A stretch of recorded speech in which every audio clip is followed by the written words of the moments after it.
Once more, the dreaded terror that's known as LinkedIn strikes again, my friends.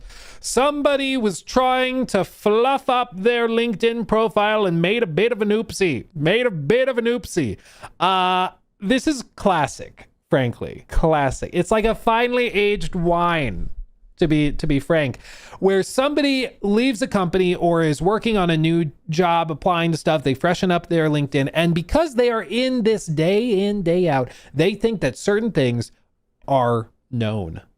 You know, if you're working under an NDA, but you've been working for like 5 years on a project that every day you're talking openly about it with your coworkers, it's very normal to you. Sometimes it's easy to forget what is actually public. And that's what happened here. Rebs Gaming grabbed the screenshot for this. A new franchise within God of War universe is being developed by Sony Santa Monica. This is confirmed by former senior writer on LinkedIn, and Jason Schreier hints this is true. And then Nate the Hate corroborated it, which I'll get to in just a second. What did this person say? Well, this person, who I'm not going to share their name for obvious reasons, they posted that they were a senior writer working at Sony Interactive Entertainment full-time for 5 years and 2 months until September of 2025. Helped shape narrative vision and creative direction at Sony Santa Monica for a new franchise within the God of War universe. We didn't know that. That wasn't public. Oops.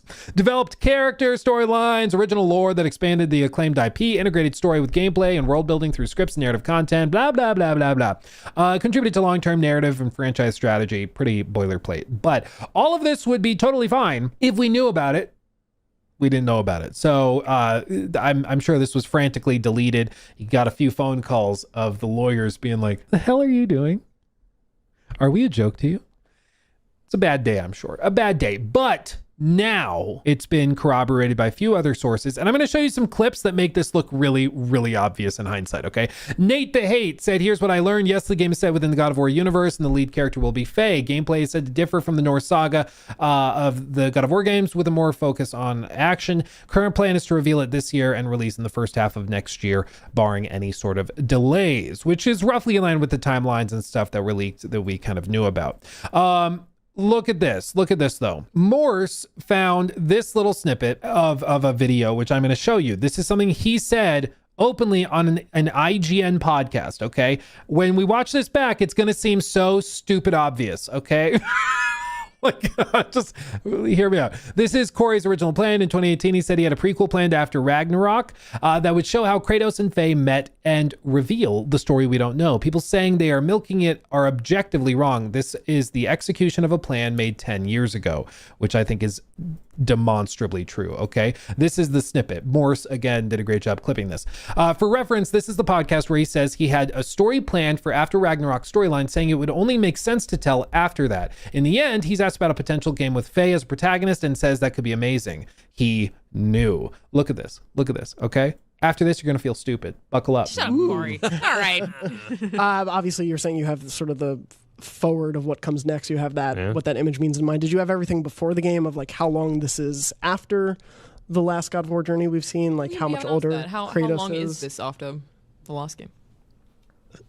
Yep. Cool. All right. Anyway. We've been pretty specific throughout all the development of God of War to not commit to a date or any time periods. For me, I wanted an expanse of time from 3 to explore the rock bottom of Kratos, right? So that what happened before this is a really cool story, something that I've sort of laid the beats out for, but something we're not really talking about today. Sure. So that when you kind of see that story as it folds into him arriving in Scandinavia and meeting Faye, all of that is a really awesome story. Mm-hmm. But for me, a lot of people say, why didn't you tell that story? And it's chronologically, it fits beforehand, but it is way more interesting to look back on that when you find out her power and control. If you find out who...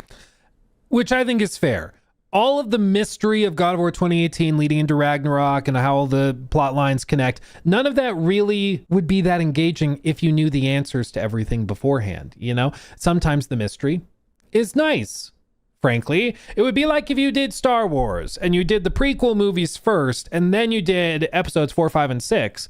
The big episode 5 reveal of Darth Vader being Luke's father, spoilers, it's almost 50 years old. I don't care.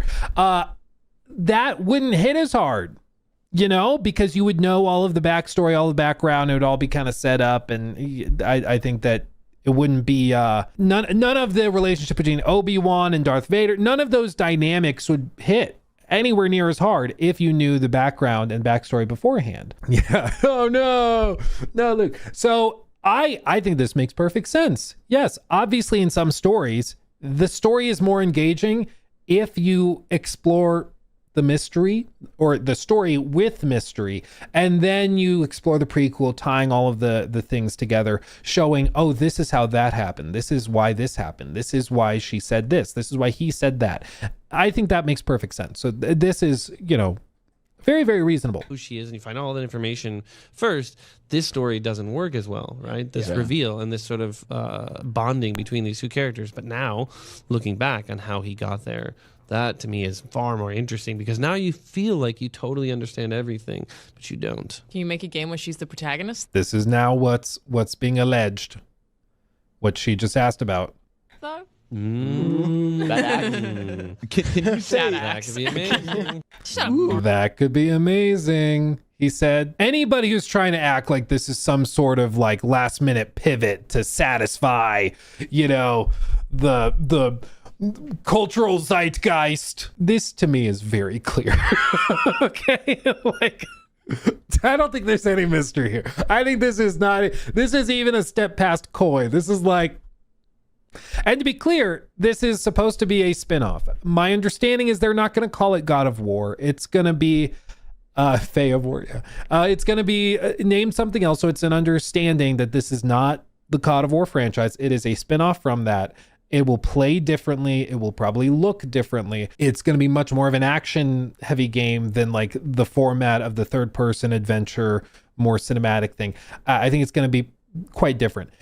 And I think that's fine. I think that's totally, totally fine. And Cory knows what he's doing demonstrably. Okay. So I see this. I'm like, oh, cool. Interesting. And seeing these clips from back in the day, I'm like, oh yeah, no, I think that lines up. That lines up. I believe this interview is from 2018. This is from the original game before Ragnarok even.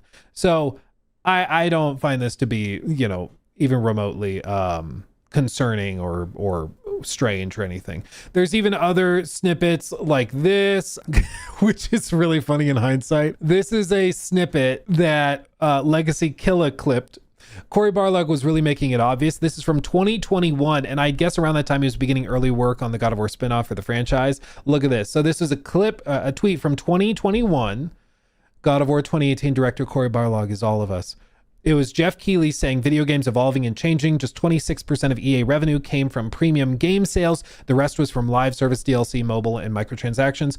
Ubisoft is shifting away from 3 to 4 premium AAA titles a year, plans to launch high-end free-to-play games. We all know how that ended up over the next few years for Ubisoft. And what did Cory reply with? I believe it's Rob Lowe facepalming. But what's the name of his account? I mean, again, anybody... Anybody who's like, this is totally unforeseeable, dude, I feel like it was pretty obvious. Okay. So I think it's fun. I'm down for it. Again, Cory knows what he's doing. It's funny that this broke because somebody was updating their LinkedIn profile, which is classic. Again, is just classic, but that's just how it works. Frankly, I'm more intrigued by this than if they were to just do like an Atreus spin-off game. I never thought that sounded particularly fantastic. I was like, like it could be good, but like I'm also, I just maybe this is a hot take. Maybe this is a hot take. I personally, I don't love the tiny spin-offs that don't really innovate or add anything. Miles Morales, Lost Legacy, they're fun as like quick little bite-sized experiences, but I think they can often, I don't know, they just land kind of flat. They're not that exciting to me.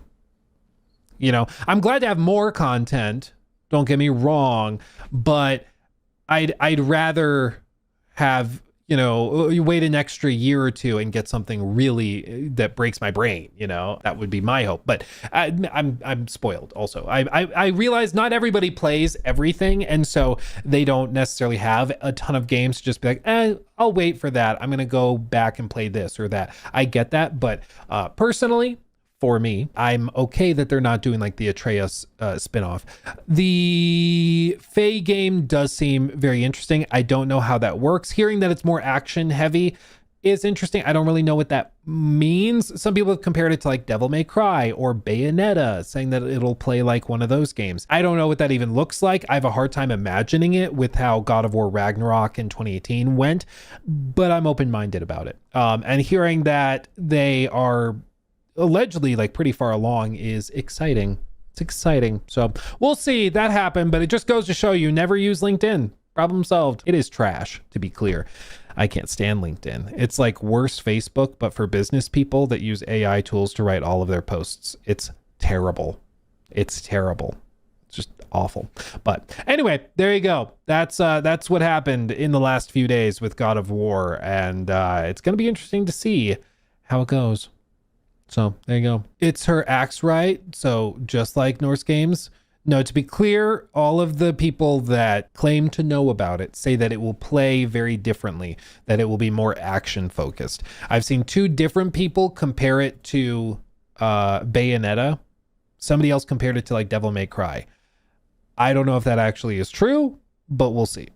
We'll see. Yeah. So this also is why like Jason Schreier, when he said that the new Santa Monica Studios game would be a not a new IP, but it might feel like one. This makes sense. If it's a God of War game, but it doesn't feel like God of War. That's, I think, what's happening. He took my thing.